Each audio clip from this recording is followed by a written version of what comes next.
Oh non! La Toussaint est à nouveau confinée? Mais ne l'oublions pas...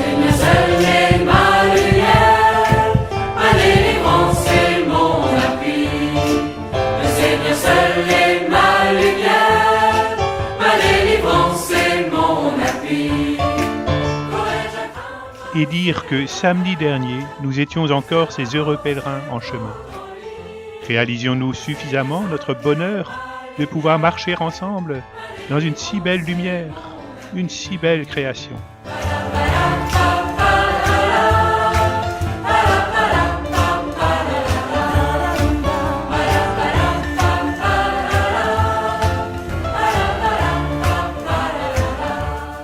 Mais pour nous, c'est sûr, nous n'oublierons pas ces moments.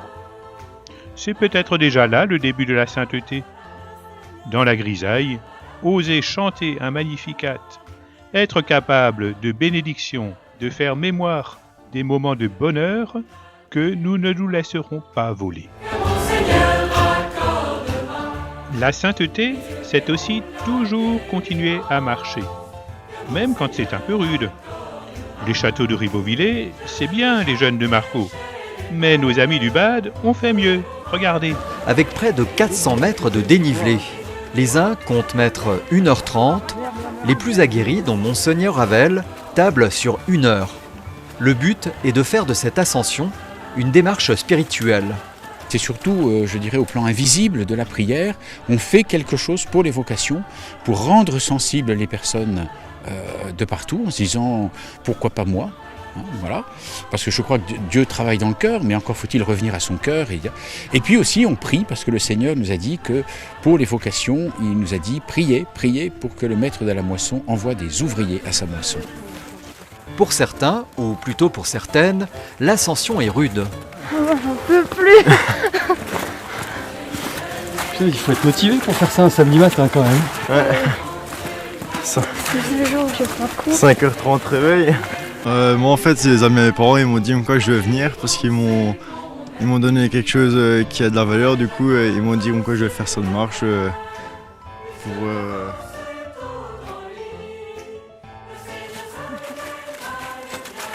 Finalement, chacun arrive en haut à son rythme. Ces jeunes gens ont mis un peu plus d'1 heure. Ils font partie d'un groupe de confirmants de la communauté de paroisse du pays de Markolsheim. On est assez contents parce qu'on a marché pendant longtemps. On n'a pas du tout parlé de catéchisme, on a parlé d'autres choses. Nous, peut-être un futur pèlerinage qu'on ferait entre groupes, mais non, pas vraiment, non. On parle des sujets lambda, quoi. Il faut dire que ce matin, ils ne sont pas forcément venus pour prier pour les vocations. On ne leur a pas présenté comme une marche pour les vocations. On n'est pas allé, je crois, jusque-là. Pour moi, les vocations, elles naissent que quand le jeune il est déjà sensibilisé à la foi, peut-être. Et les vocations peuvent naître ensuite. Donc la première mission, il me semble, moi, c'est de leur donner la proximité et la foi dans le quotidien humain. Ça me paraît être essentiel. Tous les pèlerins d'un jour sont ensuite invités à une messe présidée par l'archevêque. L'occasion pour lui de mettre quelques points sur les i. Nos marches, je le rappelle, ont plusieurs buts. Le premier, c'est d'être un signe que notre diocèse ne se préoccupe pas seulement de râler, de critiquer. Ah, il n'y a plus assez de prêtres, et puis ils ne sont plus tout à fait comme avant, etc., etc. Il n'y a pas que l'évêque et le grand séminaire de Strasbourg qui sont responsables des vocations. C'est leur faute s'il n'y a pas de prêtres. Non. Encore une fois, je ne suis pas Dieu pour transformer des cailloux en jeunes séminaristes. Je ne peux pas, vous voyez. Donc ces jeunes, ils viennent bien de nos familles, de vos familles. Voilà. Donc comment avons-nous été sensibles au fait que devenir prêtre aujourd'hui n'était pas une régression considérable, ce n'est pas une forme de maladie sociale, voilà. Mais c'est une voie d'épanouissement extraordinaire pour son fils, pour sa fille, pour son frère, pour sa sœur, voilà, pour son petit-fils, sa petite-fille, que de devenir religieux, religieuse, une vie totalement donnée à Dieu. Il faut vraiment qu'on en soit persuadé, il faut que nous-mêmes en soyons convaincus, et à ce moment-là, on portera cette question des vocations. Une fois le message bien passé, après la messe, tout le monde est invité dans la chapelle Saint-Jean-Baptiste pour réciter une dernière fois la prière d'évocation. Saint Jean-Baptiste, prie pour nous. Sainte Odile, prie avec nous et pour nous. Amen. C'est pas liturgique, mais je crois pouvoir vous inviter à un bon appétit. Merci. Ah, Marie-Odile et Monseigneur Ravel, je crois que vous avez bien compris que s'il n'y avait que de telles messes pour les vocations, aux assemblées tellement souriantes et accueillantes pour donner la première place aux jeunes, nous risquerions d'entendre encore beaucoup de nos jeunes confirmés nous dire qu'ils n'y ont vraiment pas trouvé leur bonheur. Celui des béatitudes, c'est-à-dire d'assemblées de saints et de saints joyeux à la fois contagieuses. Alors, peut-être pas très liturgique de leur souhaiter un bon appétit, mais quelle belle et indispensable liturgie pour eux que de pouvoir se retrouver autour d'une table ou sur un pré d'herbe avec vous-même, Monseigneur Ravel, comme vous aimez bien le faire, avec leurs prêtres, s'ils ne sont pas réquisitionnés à 150% pour ne célébrer que des messes et des messes, avec leurs accompagnateurs, les coopératrices, la pastorale, d'autres témoins, comme Jésus le faisait, allant en toute maison avant de faire de ses hôtes des disciples. Commencez par rejoindre les jeunes sur leur chemin de vie, même si ce n'est pas pour parler que de caté, mais de tout sujet qui les préoccupe, de tout sujet lambda, comme disait Pierre. Les aider à avoir et à monter leur projet de pèlerinage en groupe, à réfléchir à leurs questions de jeunes d'aujourd'hui, les accompagner dans la proximité, sur leur chemin de foi dans le quotidien humain. Oui, Marie-Odile, c'est essentiel. Et je rajouterai encore la nécessité d'élargir aussi nos expériences d'église, de celle du clocher de son propre village à celle du diocèse, comme aujourd'hui, voire à d'autres chemins neufs, pour rencontrer des jeunes heureux et fiers de dire tout simplement « Je suis catho ». I'm Catholic and I'm funny. For real. Eu sou católica e eu adoro dançar. Je prie le chapelet. Et parfois je m'endors à l'adoration. L'important, c'est de suivre Jésus. Eu sou católica. I'm Catholic. Je suis catho. Je suis catho et parfois ça donne un peu ça. T'es catho. Ah oui? Non, t'es catho. Donc tu veux devenir prêtre. J'aime témoigner de Jésus dans ma vie. Mais tu veux devenir prêtre? Je suis ingénieur. Je bin créative. Je suis infirmière. Studiowałam matematykę. Je suis charpentier. Un peu comme Jésus, quoi. Yo soy católica, pero no tengo vergüenza de decirlo. Ich versuche jeden Tag zu beten, aber manchmal ist es nicht leicht. Je suis catho et je peux prier pour toi. I'm Catholic. Jestem katoliczką. Je suis catho. Étonnant. Tant de visages de jeunes heureux de dire tout simplement « Je suis ». Et si c'était là le secret du bonheur des béatitudes, être heureux à la puissance 10, comme Jésus nous y invite dans l'évangile de la Toussaint? Le bonheur, non pas de l'avoir, comme le suggère le monde, mais le bonheur d'être.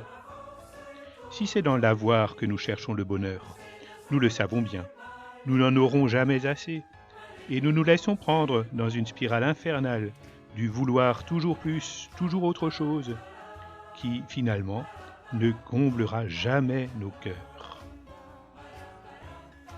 Oh, c'est normal pour des jeunes de devoir faire du chemin pour réaliser cela.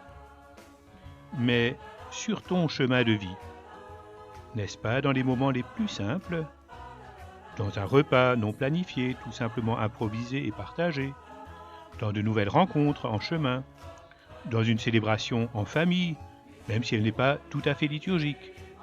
N'est-ce pas là que nous faisons nos plus belles expériences de bonheur, de rencontres entre nous et avec le Seigneur? Chers jeunes et moins jeunes, et si en ce moment de confinement, nous prenions le temps pour nous poser un peu, comme les disciples aimaient le faire avec Jésus sur le mont des Béatitudes, pour bien prendre conscience et nous souvenir de tous ces moments où nos cœurs étaient vraiment heureux. Bien avant d'être prêtre, Moi, je les notais régulièrement sur mon livre de vie. Un livre d'or, et je continue de le faire. Je sais qu'aujourd'hui, il y a d'autres moyens plus modernes. Mais écoutons aussi à ce sujet Monseigneur Ravel. Kamel, est-ce que vous connaissez Snapchat? De réputation. Ah Bien sûr. Qui ne connaît Snapchat? Cette façon, effectivement, de communiquer de façon très rapide, très intense et très volatile. Ça vient, puis hop, ça disparaît. Voilà, comme un fantôme qui vient et qui disparaît. C'est ça, le Snapchat. Voilà. Alors, je n'ai rien contre, il ne faut pas laisser trop de traces, c'est sûr. Mais en même temps, j'inviterai à réfléchir en disant... si c'est pour simplement de la camaraderie, pour échanger des informations sans importance, ne gardez pas de traces. Mais si c'est quelque chose de profond dans le sens d'une rencontre, gardez des traces. Vous voyez, j'ai un petit regret, c'est que jadis, quand un jeune homme écrivait à sa fiancée, et quand sa fiancée répondait à ce jeune homme, il y avait une trace, des lettres. Et on a encore comme ça des lettres de fiançailles qu'on pouvait garder pour soi et relire après 10 ans, 20 ans, 50 ans de mariage. Ça avait laissé une trace, parce que c'était important pour nous. Aujourd'hui, avec nos emails, avec nos SMS, qu'est-ce qui va rester? Et si peut-être après 15 ans, 20 ans de mariage, je commence à me poser la question, de me dire, bon, au fond, aujourd'hui, c'est plus difficile, pourtant, mais qu'est-ce qui s'était passé au début, au commencement? Et je n'ai plus de traces, je ne peux plus relire ces lettres de fiançailles. Alors, j'invite nos jeunes à dire, oui, ok, Snapchat, pour du passager, oui, mais pour autre chose, prenez la plume, écrivez, vous verrez, ça restera, c'est beau. Très bien, le message est passé. Merci beaucoup. Ah, merci, Monseigneur Ravel, d'avoir parlé de la vocation au mariage, qui est aussi un chemin de sainteté. Il ne faudrait pas l'oublier, car sans famille chrétienne qui offre à leurs enfants le plus beau des cadeaux, celui du baptême, à confirmer les jeunes. Comment envisager d'appeler à des vocations plus particulières? Celle du mariage, de consacré, de prêtre, de diacre? Mais je vois que nous avons encore dépassé les 12 minutes de vidéo. Il est temps d'éteindre à nouveau nos écrans, qu'ils ne fassent pas écran à notre prière. Et merci de continuer à prier pour les vocations, pour toutes les vocations, pour que chacun apprenne à découvrir la sienne et à l'aimer. Pour moi, celle de prêtre pour vous, pour porter le Christ au monde, pour annoncer sa parole, le Verbe fait chair, pour intercéder pour notre monde malade de cette pandémie, pour offrir le fruit de la terre et du travail des hommes, pour appeler sur lui l'Esprit Saint et nourrir ainsi la communion. Que du bonheur. Même si, sans assemblée, c'est plus triste en ce moment.